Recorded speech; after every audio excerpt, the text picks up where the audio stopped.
Hello, this is candidate master Viktor Neustroev, and today we will observe game from tiebreak between Magnus Carlsen and Fabiano Caruana. This is the first game of the tiebreak, or we can call it the game number 13. And tiebreak started with white pieces for Magnus Carlsen. And he played c4 English opening, c4 a5, knight c3, knight f6. Previously it was played knight f3 and d5, but in this game he started with g3 move. And then there are two typical ideas here for black to play d5, c takes on d5, knight takes on d5, or just to play bishop to b4. However, then Magnus Carlsen played a strange move. That's not a novelty, but this move is played very rare. More typical for this position, bishop g2. Then, for example, castle, knight f3, rook e8, castle, and e4. However, he played e4 himself in this position. The pawn is not hanging. So, for example, bishop takes here, d takes on c3, knight e4, and in this position you can play both queen d5 or queen g4. Well, queen g4 of course is better because then the g7 pawn is hanging, which is more important in this position. Also, you can take here with the b pawn. But of course, Fabiano Caruana didn't take this knight with the bishop. He castled. Then knight g2 e2, because now the pawn was hanging. This move is played to support the knight and at the same time to be able to play d4 in this position. c6, bishop g2, a6, and then castle. Here black played b5. As for this move, this is a typical move for this position, but it's not obvious why black needs this move. He can't develop the bishop to b7 because the pawn on c6. As for the pawn on c4, actually white can just ignore the b5 move. This is what Magnus Carlsen did. He just sacrificed the pawn on c4 and got a full compensation. d4, then it was played d6.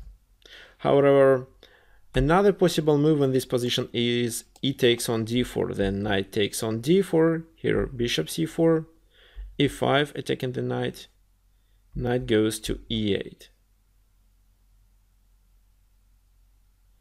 Then a3, so the bishop has to take, d5, e takes on d6, and knight takes d6. So here black has an extra pawn, but white can capture on c6. There is more than enough compensation for that pawn for white. So probably he can continue with a4, then bishop a3, or just queen a4.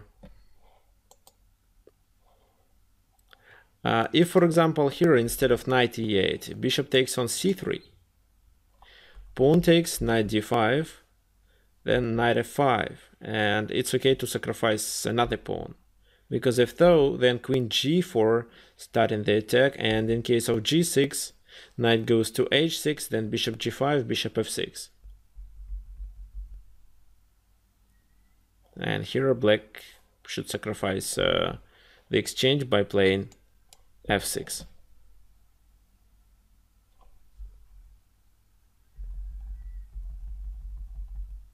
So to take on d4 was not the best choice. That's why here Fabiano Caruana played d6. a3 played by Magnus Carlsen. That's a novelty. Previously there was a game between Zuborev and Vysochin, and here white played c takes on b5, a takes on b5, h3 to prevent knight g4 moves, rook e8, bishop e3, e takes on d4, bishop takes on d4, bishop takes on c3, knight takes on c3, b4, then if knight goes to a4, which is actually possible move, sacrificing the pawn on e4, then maybe the position is approximately equal, but in the game it was bishop f6.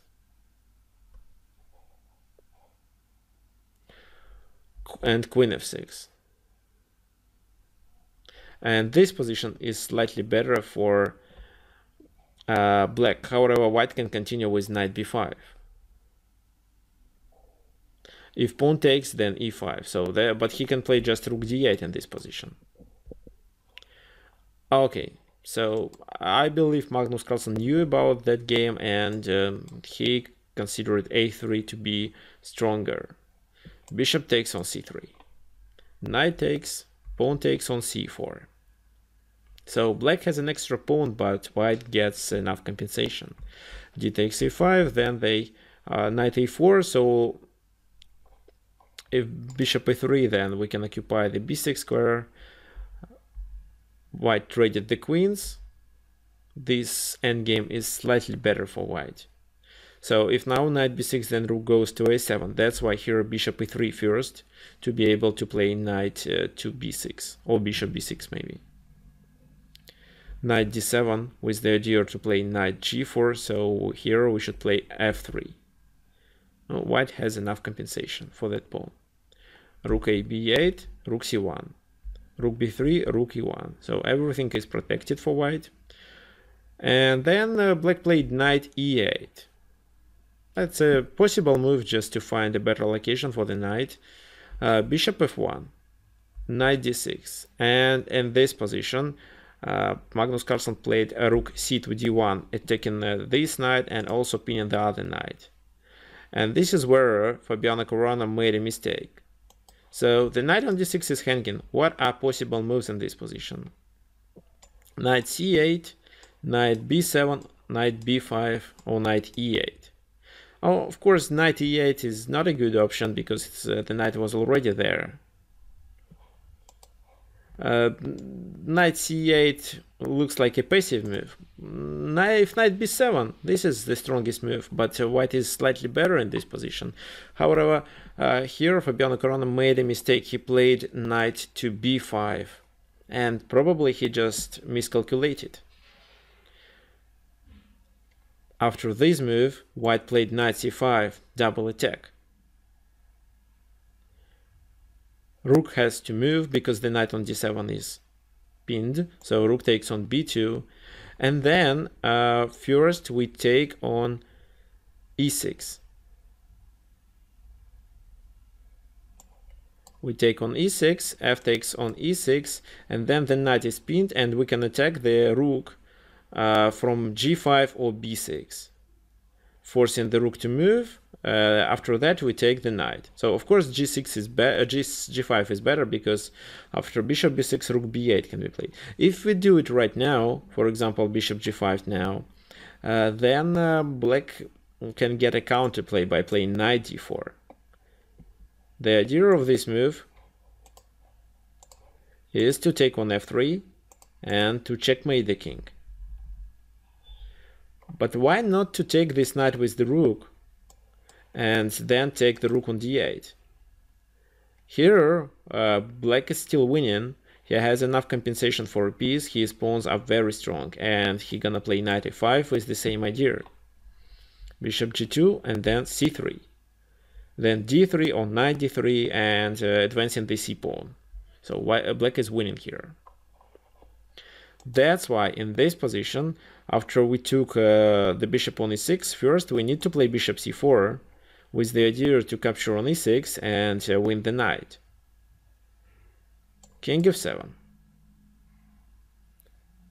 Of course, this move wasn't played.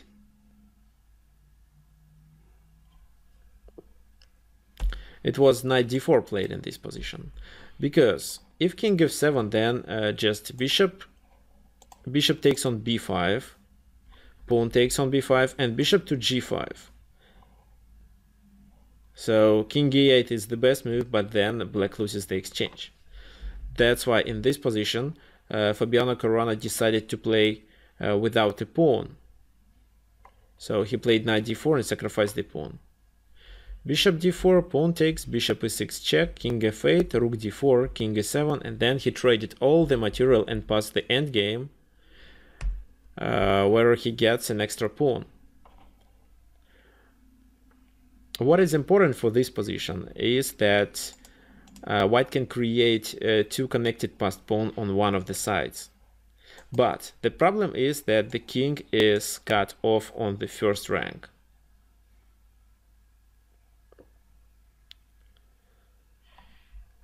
Rook d1 check, king e6, f4, to control e5 square, c5, rook d5 attacking the pawn, rook c2, so black holds his rook on the second rank, h4, c4. Well, maybe rook d4 is better in this position, but Magnus Carlsen played f5. Now he loses the control over the e5 square. King goes to f6. Rook c5, h5 to prevent g4 move. King f1 and rook c3. Attacking both pawns. King goes to g2. Of course, it's better to keep the g pawn because if g pawn dies, then it's easy to capture the pawn on h4. Rook takes on a3, rook c4. And here black must prevent rook c6, because if white plays rook c6, then rook e6, and he can create two passed pawn on the king side. King goes to e5, rook c7. And in this position, Fabiano Caruana made a critical mistake. He took the pawn on e4. Looks like a logical move, but actually this move loses the game. Instead of playing this move, he could make a draw by giving a check on a2. If now king f3, then it's a perpetual check. The king has to stay near the g3 pawn. If king h3, then king takes on e4. Rook takes on g7, but then rook a1, with the idea that if white continues his plan rook g5, rook h5, we play king f3, threatening to give a checkmate, and the only other option for white not to receive this checkmate is to play king h2. But then it's a perpetual check by moving the rook from the first rank to the second rank. What if instead rook g5, king g2 in this position? Then again, rook a2, king g1 and king f3, forcing a draw by perpetual check. Unfortunately for black, Fabiano Caruana took on e4. And then Magnus Carlsen played rook e7 to force the king to move out of f3 square. If, for example, instead of this move he takes on g7, then rook a2 check, and again the king has to move to h3, then rook a1, and again it's just a transposition of the moves for the same position, and that's a perpetual check. Or it can be a repetition of the position. Anyway, that's a draw. However, here he played correctly. He played rook e7, forcing the king to move out of the f3 square, so the king has to take. And then rook g7, and the pawn on h5 also dies. If now rook a2, then king goes to h3. King f6, rook g5, a5, rook takes on h5, a4. A better move was rook a2, but the position is already winning for white.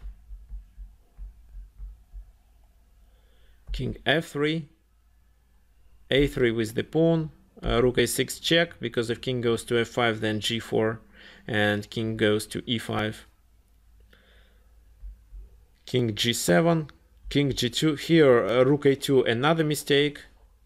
It was better to play just a2 with the pawn, but after that white can't play any of these moves. King h2 or g4.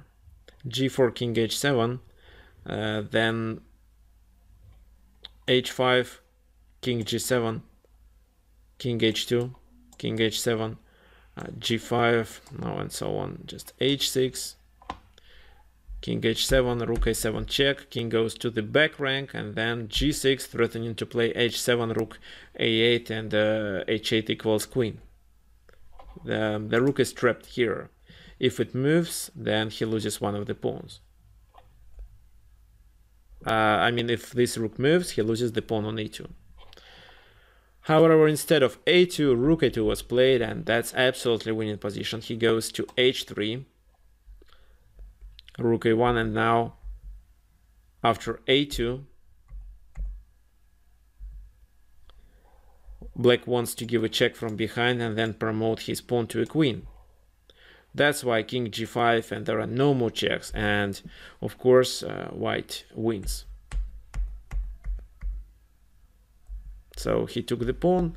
This check doesn't really make any sense. Rook c5. Oh, actually, here the game ended, Black resigned, but if we continue, rook b5, g5, rook c5, then rook a6. Then king g6 and promote the h-pawn.